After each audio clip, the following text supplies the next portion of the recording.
আসসালামু আলাইকুম, সবাইকে স্বাগতম ম্যাথ বাংলায়।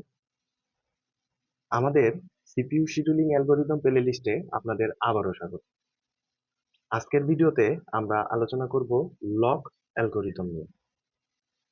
যারা ইতিমধ্যে আমার এফসিএফএস, এসএসটিএফ, স্ক্যান, পি স্ক্যান এই অ্যালগরিদম গুলো দেখেছেন, তাদের জন্য আজকে লগ অ্যালগরিদমটি বোঝা অনেকটাই সহজ হয়ে যাবে।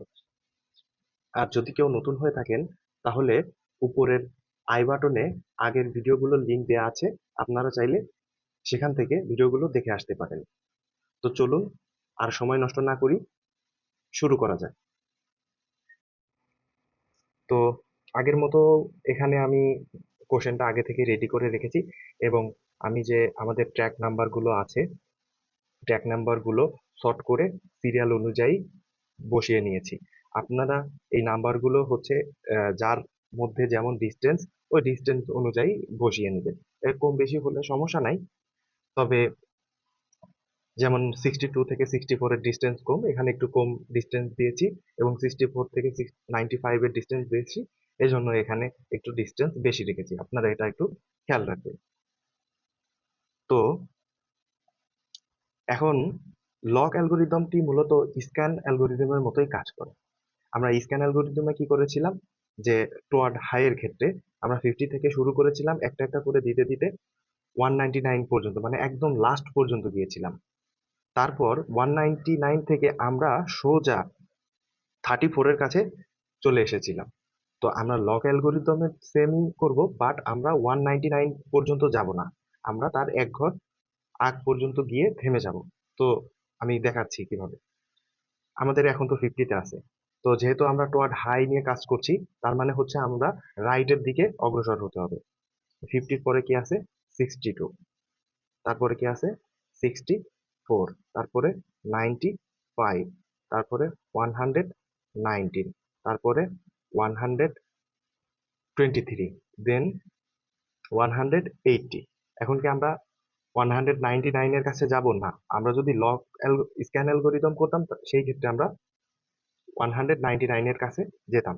তো এখন আমরা কি করব, যেহেতু এটা স্ক্যানএফ এর মতোই কাজ করে, সরি, স্ক্যান অ্যালগোরিদমের মতোই কাজ করে, তো আমরা 180 থেকে সোজা চলে আসবো কার কাছে? 34 এর কাছে। এই আসলাম 34। দেন আমরা কোথায় যাব? লেফটে আমাদের যে আছে 11, 11 এর কাছে আমরা যাব। আমরা কি জিরোতে যাব? না, আমরা জিরোতে যাব না। তো এই বিষয়গুলো কিন্তু খুব ভালোভাবে মনে রাখতে হবে, বারে বারে প্র্যাকটিস করতে হবে। দেখুন, স্ক্যানে কিন্তু আমরা 199-এ গিয়েছিলাম, বাট লকে আমরা 199 এর কাছে যাইনি। এটি মূলত পার্থক্য, তাছাড়া আর কোনো পার্থক্য নেই। আবার এর আগের ভিডিওতে, পূর্বের ভিডিওতে আমি আপনাদেরকে যে সি স্ক্যান দেখিয়েছিলাম, সেখানে কিন্তু আমরা 199 থেকে ডিরেক্ট জিরোতে চলে আসছিলাম, দেন 11, দেন 34-এ। কিন্তু এখানে কিন্তু তা করিনি। এখানে আমরা 180 থেকে 34-এ আসছি, মানে এক একটা করে দিতে দিতে আসছি। তো এই বিষয়গুলো খুব ভালোভাবে মাথায় রাখতে হবে। তাহলে আমরা এটার জন্য হেড মুভমেন্টটা বের করি, কত হয় দেখি। এখান থেকে যদি এখানের দূরত্ব আমরা বের করি, এখান থেকে এখানে, কারণ এটা হচ্ছে একটা পথ, এখান থেকে যেতে যেতে এখানে যাওয়ার পরে টার্ন নিছে। আবার এখান থেকে পথ শুরু হয়েছে, যেতে যেতে যেতে যেতে এখানে কিন্তু পথ শেষ হয়নি, এখান চলতে আছে। তো এখানে গিয়ে শেষ হয়েছে। তার মানে এইটা একটা পথ, আর এইটা একটা পথ। তাহলে আমরা যদি দূরত্বটা বের করি, 180 থেকে 50 যদি আমরা বাদ দেই, তাহলে আমরা পাবো 130। 130। আর এখানে 11 থেকে 180 পর্যন্ত দূরত্ব হবে 169। আপনারা কিন্তু এই নাম্বারগুলো লিখবেন না, আমি আপনাদের বোঝানোর জন্য লিখেছি, তবে পরীক্ষার খাতায় অবশ্যই এই ডায়াগ্রামটি ড্র করে দেখাতে হবে। এখন আমরা তাহলে দূরত্বগুলো যোগ করে দিলেই আমরা টোটাল হেড মুভমেন্ট পেয়ে যাব। তাহলে আমাদের total head movement equal 130 plus 169। তাহলে আমরা দুইটা যোগ করলে পাবো 299। এখন আমাদের সিকটাকে কি হবে? Sec times sec time. Sec time সমান সমান আমরা কি জানি? সিক টাইম সমান সমান আমরা জানি যে আমাদের total head movement into time per track. আমাদের টাইম পার ট্রাক দেওয়া আছে 0.2 মিলি সেকেন্ড। তাহলে টোটাল হেড মুভমেন্ট আমাদের কত পেয়েছি? মাত্রই 299 ইন্টু 0.2 মিলি সেকেন্ড। এটাকে যদি আমরা গুণ করি 59.8 মিলি সেকেন্ড। তো মূলত এটা আমাদের একটা অ্যান্সার কমপ্লিট হয়ে গেল। আমরা কিন্তু দুইটা পদ্ধতির মধ্যে একটা পদ্ধতি আমাদের কমপ্লিট হয়ে গেছে, টোয়ার্ড হাই। এখন আমরা দেখব টোয়ার্ড লো অথবা লেফট। টোয়ার্ড লো এর ক্ষেত্রে কি হবে? লেফটের দিকে অগ্রসর হবে। ইনিশিয়াল পজিশন থেকে আমরা লেফটের দিকে অগ্রসর হতে থাকবো। তাহলে আমাদের ইনিশিয়াল পজিশন আছে কোথায়? 50-তে। এরপরে কোথায় আসবে? 34। দেন আমরা আসবো 11। এরপর কি আমরা জিরোতে যাব? আমরা জিরোতে যাব না, কারণ আমরা লক অ্যালগোরিদম নিয়ে কাজ করছি। আমরা যদি স্ক্যান অ্যালগোরিদম নিয়ে কাজ করতাম, আমরা স্ক্যান অ্যালগোরিদম নিয়ে যখন কাজ করেছি তখন কিন্তু আমরা জিরোকে কাউন্ট করেছি। এই ক্ষেত্রে কিন্তু আমরা জিরোতে যাব না। তো এখান থেকে আমরা কোথায় যাব? 50-র পরে কে আছে, মানে এর পরে 11-এর রাইট সাইডে যে সর্বপ্রথম আছে তাকে আমরা হিট করব। তো 11-এর রাইট সাইডে সর্বপ্রথমে কে আছে? 62। তো এখান থেকে আমরা সোজা চলে আসবো 62 এর কাছে। দেন হচ্ছে আমাদের লেফটে তো আর কেউ নেই, লেফটের যে পয়েন্ট গুলো ছিল সবাইকে আমাদের হিট করা হয়ে গেছে।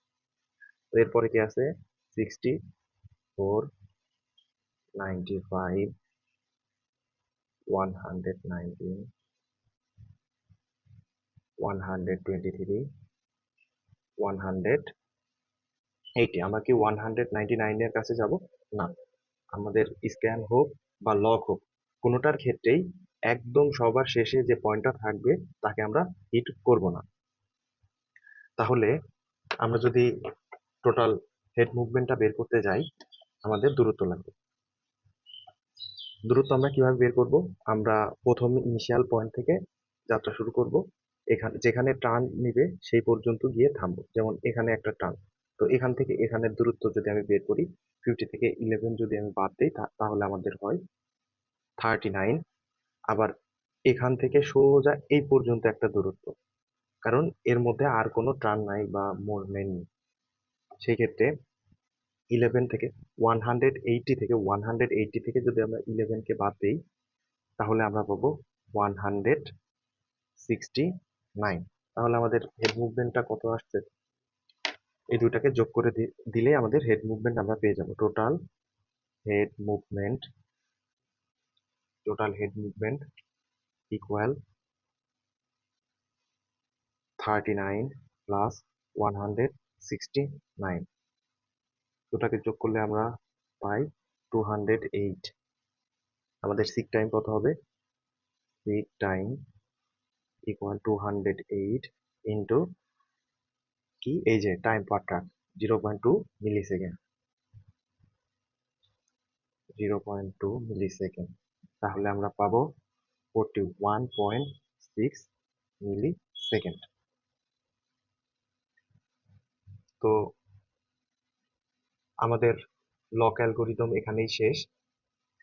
এরপরের ভিডিওতে আমি সি লক নিয়ে আলোচনা করব, আর ওটি হবে আমাদের প্লে লিস্টের সবথেকে শেষ ভিডিও।